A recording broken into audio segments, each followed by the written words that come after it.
Hello YouTube, this is Michael from PhoneJunkie.org. Here I have the Samsung Galaxy S3 with Verizon Wireless. Now this phone was released July 12th. I have the ceramic white. Looks pretty nice. It comes in pebble blue.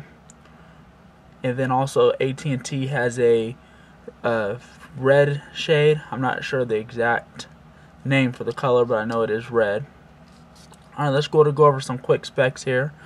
This has a 4.8-inch 720 by 1280 pixels Super AMOLED screen, Android 4.0 ice cream sandwich.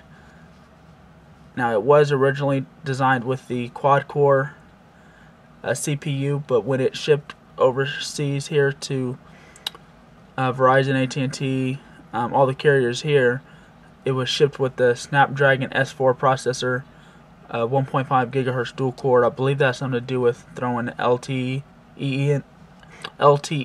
in as well. But it has 2 gigabytes of RAM, 16 gigabytes of internal storage, and I believe they have a 32 gigabyte internal storage one as well.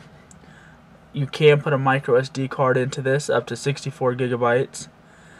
It has a 2100 milliamp battery. This is the 4G LTE device. It has an 8 megapixel camera with LED flash, 1.9 megapixel front facing camera. You have your volume rocker here on the side, micro USB port on the bottom, lock unlock button here on the right side, 3.5 millimeter head jack. Going to take the back off here. Here's your 2100 milliamp battery, micro SD card slot, micro SIM card slot. The back here is a little flimsy, not the best quality, as you can definitely see. I would expect a little bit more from Samsung, especially with their flagship device here, if you haven't noticed. You just snap that back on. Now before we move into the initial review, I would like to talk about the headphones that they ship with the device. Now these are a premium set. They're very good build, sound really nice in the ears, and look really nice.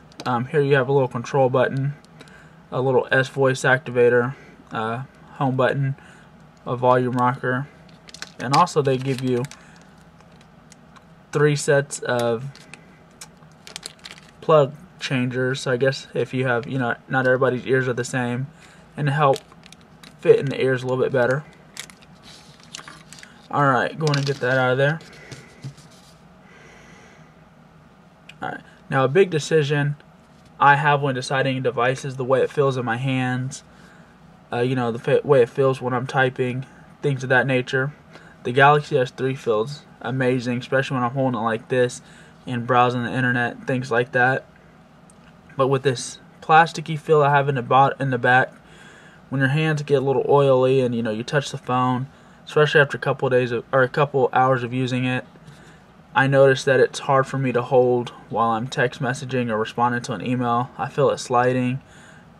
Maybe a case will definitely fix this. But when I'm doing my review, I'm doing it out of the phone. So if you don't mind the case, then that definitely wouldn't be a problem for you. Many people nowadays put cases on their device, and so what? But for the most part, it doesn't attract that much fingerprints. Well, I shouldn't say it doesn't attract fingerprints. It attracts them, you just don't see them as well as you would with the pebble blue or maybe the red shade. Alright. Now with the S4 being shipped with Android 4.0 ice cream sandwich and Samsung's TouchWiz overlay, I haven't noticed any lag whatsoever, and that's probably due to the 2 gigabytes of RAM it's shipped with. I just do not like the look of TouchWiz. I think it's very ugly. Everything's so square, just seems old to me. But hey, it does its job. TouchWiz here is like most Androids you see nowadays here. You have your multiple screens, but one thing different about this than like on Set 4.0 it doesn't stop. Usually you get to your, you get to the end there and you have to stop. This you can keep going around and around and around, so that way you don't get to the end, have to go back over, anything like that. Oops. Also, you have your fast or your quick scroll here. While we're here, I want to talk about the widgets. I do not like the widgets that much on here. Well, I shouldn't say I don't like them. They're good. I just wish they would have added more. Since 4.0, you get 23, 26 pages. And on here, I think you get like 9 pages. Yeah, it's 9 pages. Obviously, when you download some more applications, you'll get more. But just being stock shipped with it, you're only going to get about 9 pages worth of widgets. Now, TouchWiz 4.0, it is a lot better than previous versions. Everything acts well. The calendar app, I absolutely love. No problems with it. You got your quick switch here. So I definitely use my calendar a lot more. I find it a lot easier to use. Look up dates, year dates, things like that. Now this phone is Samsung's first device with S-Voice. To me, S-Voice is the same thing as Siri. And it's both S-Voice and Siri are not the best, but this is new technology, so it's still going to take some time to master it. But for the most part, it does what it's supposed to do. It does some things way better than other things, and it does some things incredibly horrible. So we're just going to give S-Voice a quick peek here.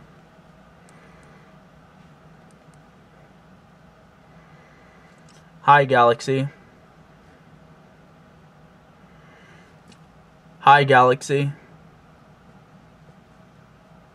Okay.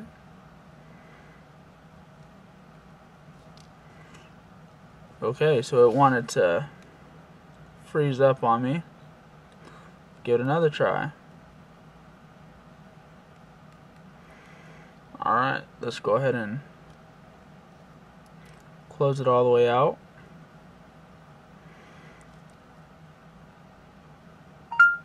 There we go.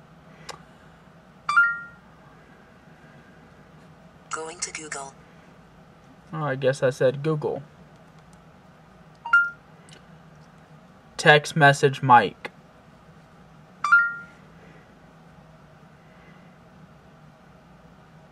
What's your message? How are you doing? Okay, here is your message. Ready to send it. Oh, cancel that. Alright. Very well, I won't send it. What is the weather like today?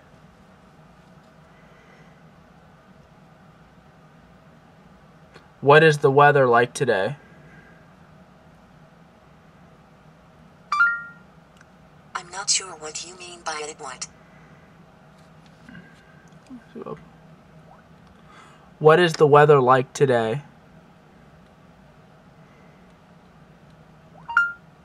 Weather. Here is the weather for Lansing, Kansas. Alright, well I guess obviously if you don't give it a big command to do, just be short and subtle with it, it will understand you. So it looks like it's going to be hot today. Alright, so we'll go ahead and get out of that. For the most part it works. Now I don't have any tactile with me, but the tactile features is where you can place it's a small square you place somewhere, you just scan over it and it will do whatever you want it to do. If you want it by the bed, where you want it to set your alarm automatically, or put your phone on silent, or do whatever you want it to do. I'm pretty sure we'll see, and that's using the NFC technology there. Now let's go ahead and open the messaging app. Now here's a test I did earlier. Alright. I'm going to type something quick here.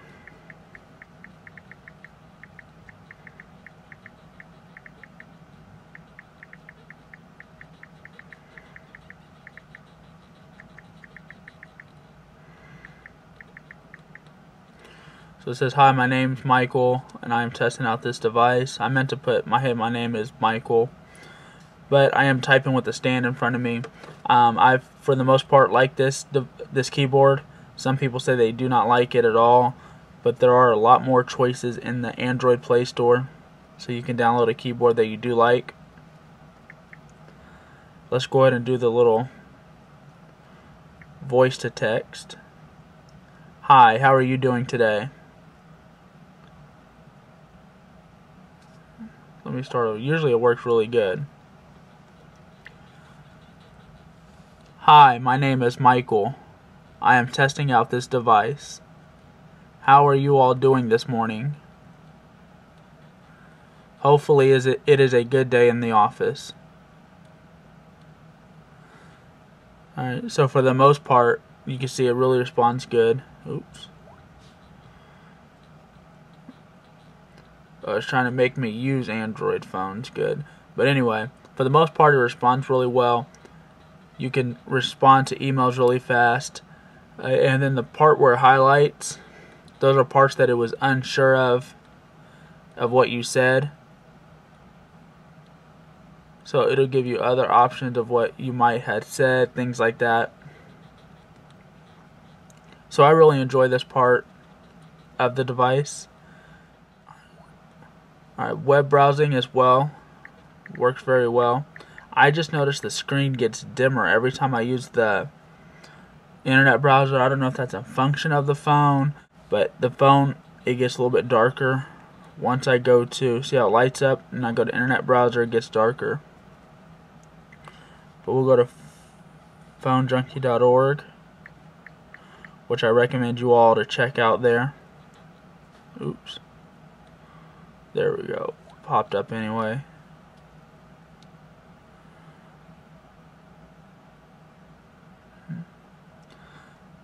So it responds really well. Pinch to zoom works very well, as no lags. I've had no problems.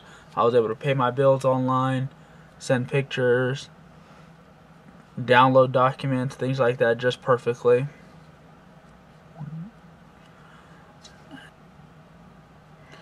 You have your Wi-Fi on and off, mobile hotspot. It does feature Bluetooth 4.0. You have a data usage in here, and you can track all your data that you use. So if you're constantly going over, here you go. It tells you how much you've used, what days you're using the most, and also what apps you use the most data on. Sound, display, you have your wallpaper. On these phones you can do live wallpapers. You have your LED indicator, which is a LED light up here. I don't have any emails or anything right now, so the LED light is not going off, but it's actually a decent size, unlike on the One X. This one you can actually see. Now a lot of people heard about the motion features that the Galaxy S3 has. Now these do not come automatically turned on. You have to turn them on manually. A lot of people complain not getting these features when they receive the phone, but that was just due to them being turned off. Direct call, that's also like where you're in a text message, you just put the phone straight to your ear and it'll automatically call the person. Tilt to zoom, things like that, they're all in here. You just go in there and turn them on, off, to your preference likings. Your power saving mode, you just turn that on. It'll automatically adjust brightness as needed. CPU power saving, that will slow down your CPU speed. So if you're doing or if you're playing games, things like that. Screen power, background color, and so forth. And most of the other stuff you've already seen, most regular settings. Alright, let's go ahead and go into the camera app. This is an 8 megapixel camera. Oops. Which it also does 1080p video record.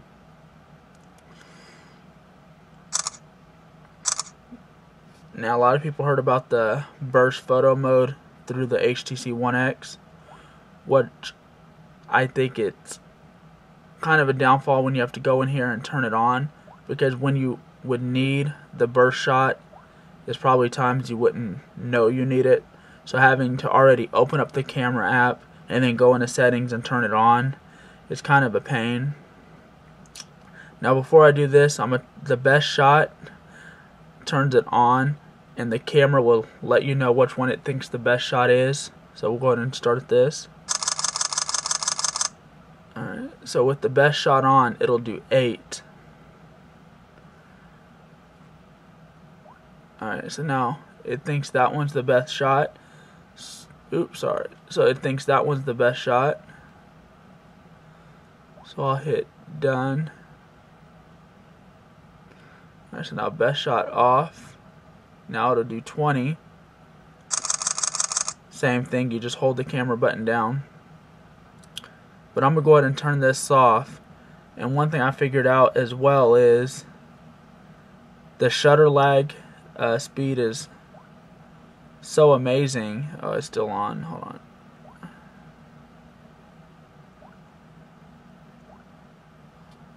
It's so good that you probably wouldn't even need it. You could just, it'll go as fast as you can push it.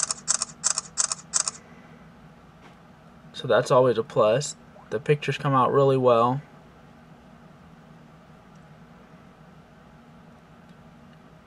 And one advantage this does have over the One X is it has a micro SD card slot, so you're not just limited to the 16 gigabytes of storage on here. Alright. Go ahead and get back out of that. I've never been a real big camera person, things like that. Some people are. So if you're looking for a phone with the best camera, I would definitely recommend the HTC One X due to the better lens that it does have. But this device still has an amazing camera, and it'll take amazing pictures. Battery life has been very well. I'm a pretty heavy user. It gets me through an original work day. About when I get home about 7 o'clock at night, I still have a little bit battery left. It'll usually be yellow by then, so I will probably have to throw it on a charger if I plan on going anywhere else, things like that. So it'll last me from about 7 in the morning till about 7 at night, so a good 12 hours, and that's with moderate use. So, and as you guys can see, the little, I'm not sure if you saw it, that popped up there, that basically can tell if your face is in front of the device. That's the Smart Stay. So if Smart Stay is on and your face is not in front of the device, it'll cut it out, and that way to help you save on battery life. But for the most part, this is one of the best devices out there. The phone quality is amazing. People said they heard me clearly. They didn't hear all the background noise. I could hear them clearly and had no problems there. Speakerphone is really loud, works very well. So to me, this is one of the best Android phones on the market right now. I would pick this device over the HTC One X, but it's all down to personal choice. To me, there's not a better phone between the Galaxy S3 or the One X. Both have their ups, both have their downs, and it just comes down to personal choice on both of them. All right. Hopefully you guys follow me on Twitter, subscribe to my channel, and you all have a great day.